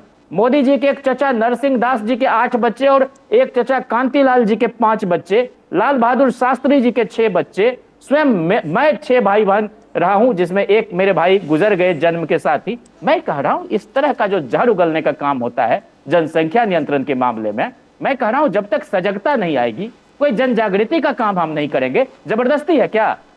इसी देश में संजय जी ने भी, गांधी ने एक्स्ट्रा कॉन्स्टिट्यूशनल अथॉरिटी को एंजॉय करते हुए कह दिया कि भाई बच्चे नसबंदी कराएंगे। लोगों ने विरोध किया, सरकार गई। ये लगातार जो है ये आइन के बाहर जो इनके कदम छलकते रहते हैं और मुंह है और आर्टिकल 19 है, कुछ भी बोलो। अरे भाई, इस तरह से आप देश चलाओगे? कौन नहीं जानता है कि ये लगातार जो है इस देश के माइनॉरिटी के खिलाफ ये लोग झाड़ू गलते रहते हैं। माइनॉरिटी छोड़िए, दलितों के बारे में इनका क्या ख्याल है? आदिवासियों के बारे में क्या ख्याल है? किसानों के मामले में क्या ख्याल है? किसान आंदोलन कितना हुआ? इन्हीं के मंत्री टेनी थे ना भाई, उनका बेटा चढ़ा दिया। और क्या हुआ भाई? इतनी बेशर्मी की इंतहा, इस्तीफा हुआ था क्या? तो इसलिए इन लोगों से हम नैतिकता को उम्मीद नहीं करते हैं। लेकिन जिज्ञासु साहब ये तो बता दें, पत्र भी नहीं चाहिए जी जिज्ञासु साहब, एक शऊर होता है किसी भी डिबेट का। मैं बहुत इज्जत करता हूं भाई, चाहे वो आरएसएस हो, बीजेपी को, मैं आपकी गाली तक सुनूंगा, लेकिन जब मेरी बारी आएगी तो आप बीच में क्यों टपकते हो? तो जिज्ञासु साहब ये तो बता दें, हम वो what is the reason sir? आपको बहुत खराब लगेगा, बहुत जिज्ञासु साहब, आवाज नहीं है मेरी, कर्कश आपको लगेगा। जिज्ञासु साहब 1 सेकंड बोले मैं सुनूं, मैं बोलूं आप सुनो। जिज्ञासु साहब, now please tell me one thing, ये मिस्ट्री मैं सॉल्व नहीं कर पाया हूं, इसके ऊपर जरा आप ही रोशनी डाल सकते हैं जिज्ञासु साहब। 2024 के जो लोकसभा के चुनाव हुए, लोकसभा चुनाव में हमने देखा तेजस्वी यादव जी की हर मीटिंग में, अरे बाप रे बाप, मैंने ऐसी रैलीज नहीं देखी, इतने ज्यादा लोग, क्या भीड़ आई, अरे बाप रे बाप। मतलब वो जो गांधी मैदान आपका पटना का इतना ज्यादा भरा हुआ मैंने कभी नहीं देखा पहले। सिर्फ एक बार पहले देखा था जब हमारे छगन भुजबल साहब ने वहां पे समता परिषद की, ओबीसी की, जितने भी अदर बैकवर्ड क्लासेस हैं, सबकी वहां पर एक रैली करी थी तब। अरे उसके बावजूद आपकी सीटें इतनी कम कैसे आ गई? इसके ऊपर Roshan, I know it is diverting from the subject, but since you are here, I would love to know what happened. Why is it that people are still voting for the BJP? अभी भी लोग मोदी जी के लिए क्यों vote कर रहे हैं? आप बताइए जिज्ञासु साहब. मैं इसको बहुत विनम्रता के साथ स्वीकार करता हूं कि उत्तर प्रदेश में समाजवादी पार्टी और कांग्रेस गठबंधन ने जिस तरह का प्रदर्शन किया और इस देश में थोड़ी राहत की सांस लेने का अवसर आम आवाम को दिया. हम बिहार में भी पूरी मेहनत कर रहे थे, हमारे नेता तेजस्वी जी, और हमने टिकट वितरण में भी पूरे सामाजिक जो एक सच्चाई का ख्याल रखने का प्रयास किया. हम इस बात को मानते हैं कि हम जनता के साथ सीधा संवाद करते हुए अपने घोषणा पत्र में किए गए वायदे को और अपने इरादे को, उनको हम ठीक से नहीं बता सके और हम उनको आश्वस्त ठीक से नहीं कर सके. ये पहली बात तो ये. दूसरी बात ये कि वोटर लिस्ट से चुन चुन कर चिन्हित करके बहुत सारे लोगों के नाम उड़ाए गए. अब ये कोई हवा में तो मैं कह नहीं रहा हूं, लाखों लोगों का वो जो जिनके नाम कटे हैं, उत्तर प्रदेश से भी अखिलेश यादव जी ने चुनाव आयोग को भेजा था. इस देश में अफसोस की बात है कि चुनाव आयोग पारदर्शी नहीं रह गया है और उस पर लोगों को अविश्वास है. और स्वयं चुनाव आयुक्त, अभी के जो मुख्य चुनाव आयुक्त हैं, पता नहीं बोलते बोलते उनको क्या हो जाता है कि ट्रक के पीछे लिखे हुए चलता हुआ शेर पढ़ना शुरू कर देते हैं. पूरे गंभीरता नाम की कोई चीज नहीं. तो हम ये दो फ्रंट पर हम मुंह की खाए हैं. प्रचार तंत्र में कोई स्थानीय नहीं है अभी के सत्तारूढ़ गठबंधन का. और मैं कह रहा हूं आपसे कि 20% भी मुख्य धारा की मीडिया सच दिखाना, सच बोलना, सच लिखना शुरू कर देती तो इस बार ही ये सरकार बदल जाती. 10 सीट जो है, हम लोग एक मात्र सीट जीते थे, हमारा जो गठबंधन था 19 के चुनाव में. इस बार 9 सीटें हम जीते और 1 निर्दलीय उम्मीदवार जीते.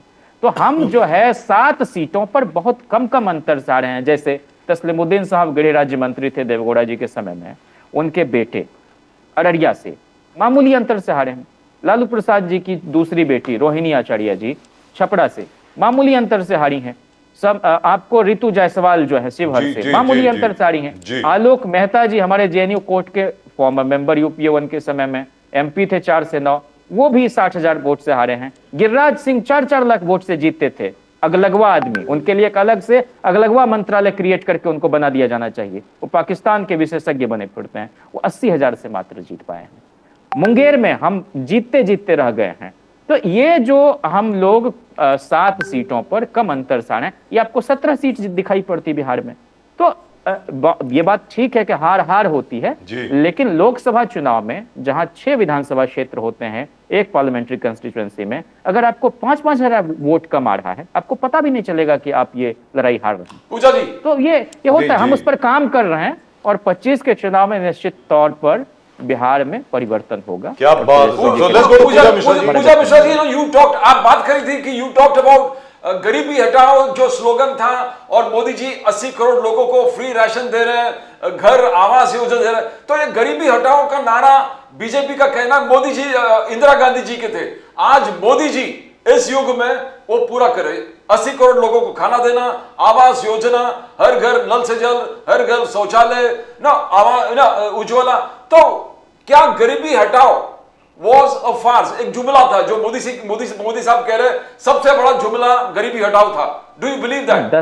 10 साल में तो गरीबों की ये हालत है कि आप कह रहे हैं 80 करोड़ को हम अनाज दे रहे हैं. ये भी झूठ है कि सर लेट पूजा जी आंसर. पूजा जी मैं उसके बाद पूजा जी बोलिए. पूजा मिश्रा जी, देखिए जो आपने कहा ना कि 80 करोड़ लोगों को अनाज दे रहे हैं, हाँ, इन्होंने 25 करोड़ लोगों को, मैंने पहले ही बताया कि बहुआयामी मापदंड से नीति आयोग से ला करके बाहर किया हुआ है गरीबी रेखा से. गरीबी हटाओ जब हम तब की बात कर रहे हैं, आपको पता है कि आजादी के समय में जब इंदिरा गांधी जी रही होंगी प्रधानमंत्री, तो आप कल्पना करिए कितनी गरीबी थी. और अभी आप कंपेयर कर लीजिए, तो आप अगर कहते हैं कि वही नारा चलता चला आ रहा है कि भाजपा भी वही नारा दे रही है, तो ये गरीबी अभी देखा जाए तो जिस समय में है, जिस टेक्नोलॉजी में है, जिस तरीके से जो है जॉब सृजन होना चाहिए, अगर वो देखा जाए, कंपेयर किया जाए, तो अभी जितनी गरीबी है या अभी जितना जो है आपका इकोनॉमिकल डिफरेंस क्रिएट हो गया है बिटवीन द, जो आपको मैंने पहले बताया कि 1% लोगों में और जो नीचे के लोगों में है, वो जो है खाई कम करनी पड़ेगी। आप ऐसे देश के जो है पूरे विश्व के नंबर 1 इकोनॉमी बन जाइए, 0.1% लोगों के पास में 99% अगर देश की संपत्ति हो जाए तो इससे देश का नहीं भला होना। आप भले जो इकोनॉमी बढ़ाते चले जा रहे हैं पर देश का भला नहीं हो रहा है। गरीबी की जो बात चली, जब तक आप जॉब क्रिएट नहीं करेंगे, जब आप जॉब देंगे नहीं, मैंने कहीं पे पढ़ा था कि मैं नाम भूल जाऊं, दार्शनिक ने लिखा हुआ था कि अगर आपको जॉब क्रिएट करना है तो आप गड्ढे खोदिए। आपको अगर देश को तरक्की करना है तो गड्ढे खोद करके जॉब क्रिएट करिए और फिर उसी गड्ढे को भरने के लिए जो है उनको जॉब दीजिए। पर जॉब आपको क्रिएट करना पड़ेगा, तभी एक जो है देश तरक्की कर सकता है, और यही सरकार में नहीं हो रहा है। और मैं माफी चाहूंगी, मेरी दूसरे चैनल पर डिबेट जी जी ma'am, thank you very much for joining us, great pleasure having you on the show ma'am. और इलाहाबाद से आपने हमारे साथ ज्वाइन किया, उसके लिए बहुत बहुत धन्यवाद। Thank you ma'am. ठाकुर साहब, one final word to you, you wanted to say something. जब जनाब जिज्ञासु साहब बोल रहे थे, आप बड़े उत्सुक थे कुछ जवाब देने के लिए, क्या बोलना चाह रहे थे सर, बोलिए। एंड जिज्ञासु साहब is already left I think. जी बोलिए सर, बोलिए। महान शख्सियतों का नाम गिनाया उन्होंने, लेकिन बच्चों की लिस्ट में उन्होंने महान लालू प्रसाद यादव जी का भी नाम गिना दिया होता तो काफी अच्छा होता। जी। और अभी एक मोहतरमा बता के गई, गड्ढे खनिए गड्ढे भरिए, गड्ढे खनिए गड्ढे भरिए, इससे देश का भला हो जाएगा। तो इस तरह की विचारधारा के लोगों के साथ अब क्या बात कहना। भैया साहब बता के गई अभी, गड्ढे खनिए गड्ढे भरिए, गड्ढे खनिए गड्ढे भरिए, तो देश का भला हो जाएगा। लेकिन संजय ठाकुर साहब, ये विपक्ष के लोग हैं, आपकी तारीफ तो नहीं करेंगे ना? नहीं ठीक है ना, इसीलिए मैं कह रहा हूँ इनमें कोई अटल बिहारी वाजपेयी तो नहीं है कि अटल बिहारी वाजपेयी जी खड़े होकर के इंदिरा जी की तारीफ कर दें। बजाज साहब जी बोलिए। बजाज साहब, आपकी रीच है ना, ये पैन इंडिया है आपके इस डिबेट की। जी है सर, इसलिए मैं sir international debate, it goes to 73 countries.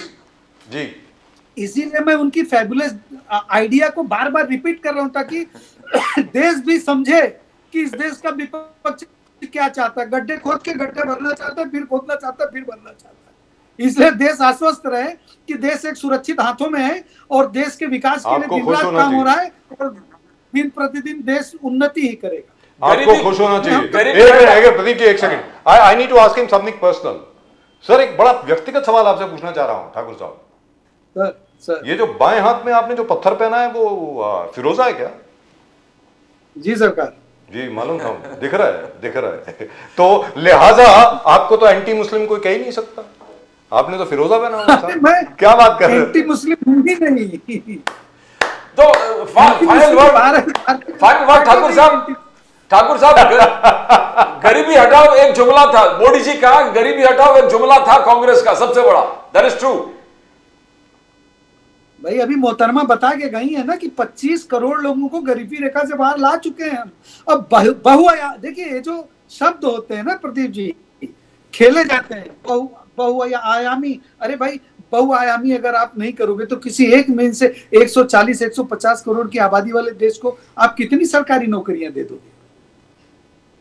देखिए जो देश की प्रैक्टिकल प्रॉब्लम्स हैं उसको हम सबको समझना पड़ेगा और बिल्कुल इस दिशा में काम करना पड़ेगा और सबको काम करने की जरूरत है। सिर्फ एक सरकार चाहे मैं सब कुछ कर लूं तो ये नहीं हो सकता। इस देश के लोगों की भी सहभागिता होनी चाहिए। जरूर बात, इसमें कोई दो राय नहीं, और सबसे बड़ी बात है, लेकिन आपको तो खुश होना चाहिए बड़ा, क्योंकि सामने से जो आर्ग्यूमेंट आ रही थी, मुझको ऐसा लग रहा था कि ये पाथेर पांचली और क्या है वो 2 बीघा जमीन और उसके एरा की आर्ग्यूमेंट्स हैं, और आप तो एचडी में पहुंच गए हैं, colour HD. So there's a big difference। और सबसे बड़ी बात है 153 करोड़ का देश है सर, जितना मर्जी जीडीपी बढ़ा लो, पर कैपिटा इनकम तो ज्यादा वो होती नहीं होगी unless and until the GDP grows। उस बजाज साहब उसमें भी 10 करोड़ इलीगल है जो खा रहे हैं हमारे। जी करेक्ट। वो तो रहेगा सर, वो तो रहेगा। सबसे बड़ी बात है वो तो रहेगा। लेकिन मेरा आपसे एक छोटा सा सवाल है, रोहिंग्यास को आकर के बसा दिया जम्मू में, ठीक है सर, अभी भी उनका कैंप वहां पर है, तो उनकी घर वापसी कब हो रही है? वापस कब बर्मा भेज रहे हैं उनको? देखिए सर यही है, ये एक जगह की समस्या नहीं बजाज साहब। इस समय मैं अभी और लोग नहीं है, मैं आपसे इस चीज को बात कर सकता हूं क्योंकि इस विषय पे वो लोग बात नहीं करने देंगे। ये जॉर्ज सोरोस भी है, टूल किट भी है, पाकिस्तान भी है, चाइना भी है, हर दिन घात लगाए बैठा है और जहां से मौका मिलेगा वहां से आपको मारने का प्रयास कर रहा है। सौभाग्य ये है कि इस समय इस देश का नेतृत्व बहुत सबल और सशक्त है और चारों तरफ नजर रखे हुए है। उसमें संघर्ष भी हो रहा है ना जी, उसमें अरेंजमेंट्स भी करने पड़ रहे हैं ना, उसके लिए इन्वेस्टमेंट भी करने पड़ेंगे ना आपको। आप उन चीजों को अनदेखा नहीं, और वो चीजें ऐसी नहीं है जो रातों रात कर दी जाए, क्योंकि हम उस देश में हैं जिस देश में इस देश का हिंदू काट के मार के इस देश का पंजाबी यही दिल्ली में काटा मारा जलाया जाता है, विस्थापित किया जाता है, उसके खिलाफ आवाजें कम उठती हैं। लेकिन सीरिया में, इराक में, ईरान में जो दूसरे धर्म के लोगों पे अत्याचार हो रहा है, यही बांग्लादेश जल रहा है, हिंदू मारे काटे जा रहे हैं, लेकिन इस देश का मुसलमान मुंह नहीं खोल रहा है। लेकिन अभी बांग्लादेश के मुसलमानों के साथ कुछ हो जाए तो यहाँ आग लग जाती है। हमारा दुख ये है कि हमारे भाई हो तो हमारे लोगों के लिए तो खड़े रहो ना। अब हमारे लोगों के लिए जब खड़े रहोगे आप, तब आप अपने मत मजहब के तो लिए यहाँ खड़े पर रहोगे। आपकी सरकार के साथ ऑब्जेक्शन ये है सर, आपकी सरकार के साथ ऑब्जेक्शन ये है कि जब हिंदुओं के ऊपर इतने अटैक हो रहे थे बांग्लादेश में, तो आपको कोई डायरेक्ट एक्शन लेना चाहिए था, नहीं लिया आपने। एटलीस्ट बॉर्डर तो खोल देना चाहिए था कि आ जाओ इस तरफ, वो भी नहीं खोला आपने। साहब, और जो लोग नहीं, और जो लोग गलती से आ गए नहीं, उनको नहीं। जेल में डाल दिया। जी, नहीं, वो यही तो चाहते थे ना बजाज साहब। आप क्या बात कर रहे हैं? आप बॉर्डर खोल देते, कितना चेक करते लोगों को? सबको चेक आपके करते। पास स्लीपर सेल कम है क्या? आप चाह रहे थे 1,000 रोज स्लीपर सेल आ जाए, 2,000, और रोज आए दिन हम बम, किसी बड़ी मुश्किल से इस देश में बम ब्लास्ट रोका गया है बजाज साहब।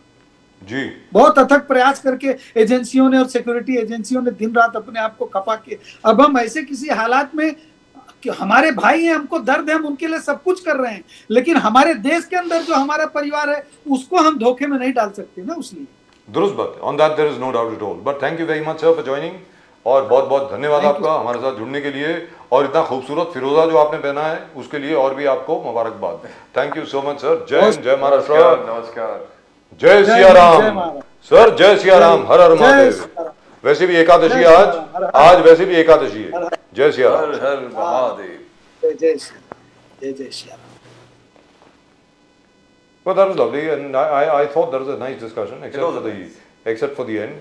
But the problem is that as far as the rest of the people are concerned, let's be very, very clear. In terms of UP, in terms of Uttar Pradesh, this is the first time really that somebody's actually started to speak for Hindus. Otherwise, nobody used to speak for Hindus. Let's be very clear. When Yogi Adityanath said today that बड़े दल दिखाइए आप जहाँ historical और spiritual proofs आपके सामने हैं, इतिहास में लिखा हुआ है, स्पिरिचुअल टेक्स्ट में लिखा हुआ है, वहां पर आप दो कदम आगे सर, अगर आज की बड़े दिल तारीख दिखाइए और hand it over. Don't why अरे प्रदीप जी, विवादित ढांचा को मस्जिद क्यों बोल रहे हो आप? प्रदीप जी, एक छोटी सी बात है, अगर आज की तारीख में मथुरा और काशी दोनों में अगर केस वापस ले लें और ये कहें कि भाई ये हिंदुओं की जगह है, प्लीज दे दीजिए, आज मामला वहीं खत्म हो जाएगा सर। उसके बाद कोई मांग नहीं आएगी हमारी तरफ से।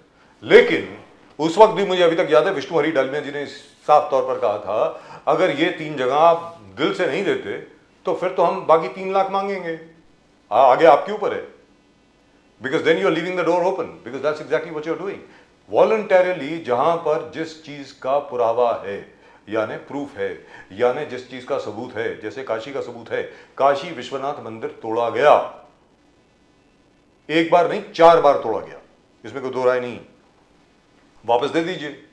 और जहां तक कृष्ण जन्मस्थान का सवाल है sir, there is a full फतवा which is very very clear कि यहां पर नीचे मंदिर है और उसके ऊपर आपने ईदगाह बना रखा है। सीधी सादी बात है, उसको वापस दे दीजिए, मामले को खत्म कीजिए। और अगर आप नहीं करते हैं then both sides will have an excuse, फिर ये चलता रहेगा, सीधी बात है। And I think very frankly, if the opposition parties, so-called secular parties, can actually advise the Muslim leadership that, hey guys, if you give it back, you look at what happened in UP. Pradeep ji, 22 फरवरी 12:22 पर प्राण प्रतिष्ठा पूजा की गई श्री रामलला की मूर्ति की। जनवरी, फरवरी, जनवरी, आप देखिए। और यूपी में भारतीय जनता पार्टी की समाजवादी पार्टी से 7 सीटें कम आई लोकसभा चुनाव में। लिहाजा इशू तब तक ही पॉलिटिकल डिविडेंड देता है जब तक उसका रेजोल्यूशन नहीं होता। जिस दिन रेजोल्यूशन हो जाता है उसके बाद उस पॉलिटिकल दिए में कोई तेल बचता नहीं है। तो ये अकल से लोगों को काम लेना चाहिए, मैं ऐसा समझता हूँ। No, there has to be give and take to end this particular thing. चाहे वो संभल हो, जैसे उन्होंने 4-5 जगह काशी, अयोध्या, संभल, भोजपुर, मतलब कहाँ अतिक्रमण हुआ, आक्रमण हुआ है, temples have been demolished, there is historical proof of that, historical भी नहीं, स्पिरिचुअल टेक्स्ट में भी इस चीज का प्रूफ है एंड लॉन्ग लास्टिंग प्रूफ है। तो जहाँ है वहां पर आपको थोड़ा सोचना पड़ेगा। और सबसे बड़ी बात यह है, जहां तक के बाकी लोगों का प्रश्न है, जैसे मंत्रियों का प्रश्न है, मंत्रियों को सीधे साधे तौर पर भारतीय जनता पार्टी की तरफ से, नेतृत्व की तरफ से हिदायत आनी चाहिए, भाई इस किस्म की भाषा आप ना बोलिए वरना रिजाइन कीजिए, सीधी बात है। जैसे हेमंत बिस्वा शर्मा हैं या हमारे नीतीश राणे हैं, कि you can't be allowed to say things like this. How can you call a state mini Pakistan? You can't do that. I mean, this is not on. Very frankly speaking, rightfully speaking, Mr. Devendra Fadnavis should have asked Mr. Nitish Rane to apologize publicly or to resign, one of the two, because this is not done. In any event, that's my opinion. That's it. Well, that's all we've got for you in tonight's show. आज के show में सिर्फ इतना ही। आप जरा subscribe जरूर करें channel को, अगर अभी तक नहीं किया है please do subscribe to the channel, और अपने कमेंट ज़रूर भेजें, please do send your comments. It's always a pleasure reading what all of you have to say, and thank you so much for watching from both Pradeep ji and myself. We'll of course be back over here tomorrow. तब तक के लिए नमस्कार, जय हिंद, जय महाराष्ट्र, जय भवानी, जय शिवाजी, वंदे मातरम। वंदे मातरम।